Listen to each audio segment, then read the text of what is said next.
일론 머스크는 왜 X가 중국의 슈퍼앱 위챗처럼 되길 바랄까? 9시간 전.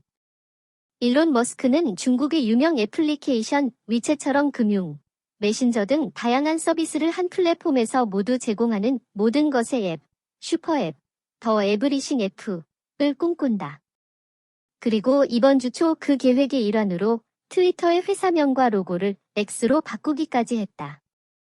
지난해 440억 달러, 약 60조 원의 SNS 플랫폼 트위터를 인수한 머스크는 트위터의 몸집을 훨씬 더 키우고 싶다고 종종 밝힌 바 있다.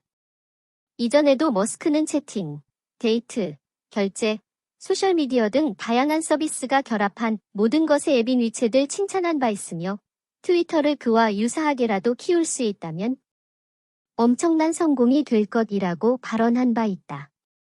이번 주 머스크는 향후 몇 달간 포괄적인 커뮤니케이션 기능과 더불어 전반적인 금융 서비스도 수행할 능력을 추가할 것이라는 게시물을 올렸다.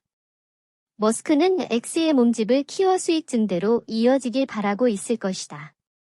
실제로 머스크의 인수 이후 X사의 광고 수익은 거의 절반가량 떨어졌으며 막대한 부채 부담 속에 고군분투 중이다. 위챗은 무엇이며 머스크는 왜 이를 따라 하려 하나? 지난 2011년 중국 거대 기술 기업 텐센트가 내놓은 위챗은 현재 중국의 14억 인구 대부분이 사용하는 앱으로 자리 잡았다. 사실 위챗의 위상은 이미 슈퍼앱의 수준을 뛰어넘었다.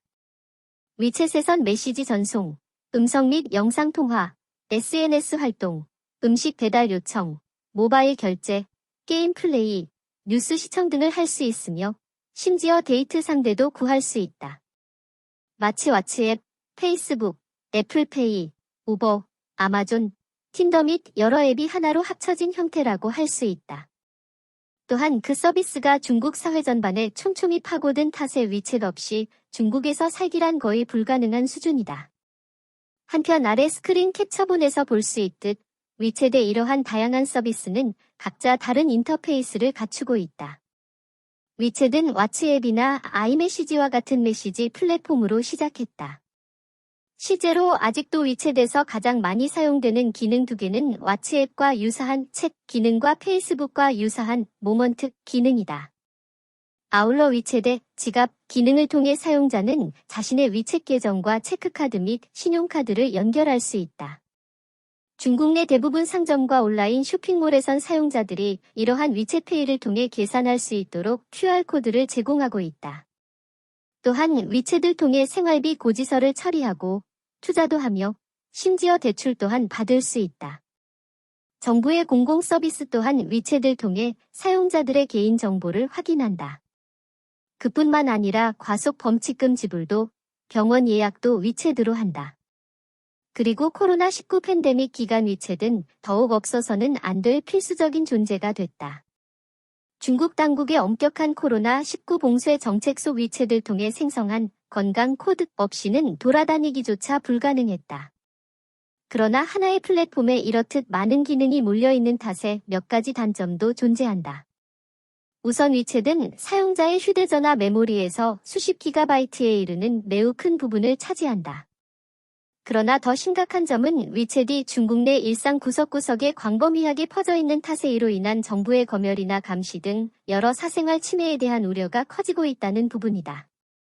중국 당국은 BBC와 같은 뉴스 매체부터 페이스북, 그리고 아이러니컬하게도 머스크의 X와 같은 SNS 플랫폼에 이르기까지 수많은 외국 웹사이트에 대한 접근을 차단한다. 국가가 이 정도로 인터넷을 통제하기에 시민들이 위챗에서 정부에 반대하는 목소리를 내기란 절대 쉽지 않다. 챗이나 모먼트에서 정부에 반대하는 발언을 한 탓에 며칠 혹은 몇 주간 계정이 정지되는 일도 심심치 않게 일어난다. 심지어 별로 논란의 여지가 없어 보이는 정보를 공유한 이들도 정부 측 검열관의 판단에 따라 위챗 계정을 폐쇄당하거나 그 채팅 그룹이 사라지기도 한다. 이에 대해 미 소재 싱크탱크 대서양 협의회 소속으로 글로벌 차이나 허브 연구를 맡은 키치리아오 부국장은 위챗과 같은 슈퍼앱은 국가 통제를 위해 국민의 삶 전반에 관여하려는 중국 정부의 목표와 일치한다고 지적했다. 이는 주로 당국의 정치적 위험 요소를 막기 위해서죠. 중국 공산당의 통치에 반하는 의견, 즉 궁극적으로 정권을 위협하는 요소로 발전할 수 있는 모든 걸 막고자 합니다. 서구권에서도 통할까? 한편 커청팡 홍콩 중문대 언론학 조교수는 BBC와의 인터뷰에서 중국에서 위챗이 이토록 큰 성공을 거둘 수 있었던 이유로 두 가지 요소를 꼽았다. 우선 대부분 국민이 데스크톱 컴퓨터가 아닌 스마트폰으로 위챗에 접속한다는 점이다. 중국은 인터넷 발전 속도가 비교적 느렸기 때문이다. 이렇게 되면 인터넷은 오픈웹이 아닌 앱 내 벽으로 둘러싸여 통제된 환경이다. 모든 것의 앱은 컴퓨터 환경보단 스마트폰 환경에서 구현하기 훨씬 더 쉽다는 설명이다. 또한 팡 교수는 대부분 서구권 국가와 달리 중국에선 시장 경쟁자의 행위에 대한 규제가 부족하기에 위챗과 같은 앱이 쇼핑 플랫폼, 타오바오나 영상 플랫폼인 더우인과 같은 경쟁자들을 효과적으로 견제할 수 있었다고 지적했다. 그렇다면 머스크는 중국이 아닌 곳에서도 이러한 슈퍼앱을 만들어낼 수 있을까? 디지털 결제가 그 성과를 좌우할 수 있다는 게 전문가들의 생각이다. 정책조사기업 트리비움 차이나의 캔드라 셰이퍼 연구원은 SNS와 디지털 결제의 통합 등 중국에서 위챗이 일상의 필수 존재로 거듭날 수 있었던 몇 가지 핵심 요소를 머스크가 이미 파악했다고 설명했다. 이 점이 슈퍼앱을 만드는 비밀 소스일 수 있다는 것이다. 한편 투자기업 레이스 캐피탈 소속 에디트 영 연구원은 디지털 결제가 사회 전반적으로 받아들여지는지 여부를 중국과 서구권의 주요 차이점으로 꼽았다. 물론 법적으론 현금을 받을 의무가 있으나 중국에선 물건을 살 때 현금 결제보단 디지털 결제가 훨씬 더 흔하다. 영 연구원은 이러한 차이가 머스크의 야망 실현의 걸림돌이 될 수 있다고 지적했다.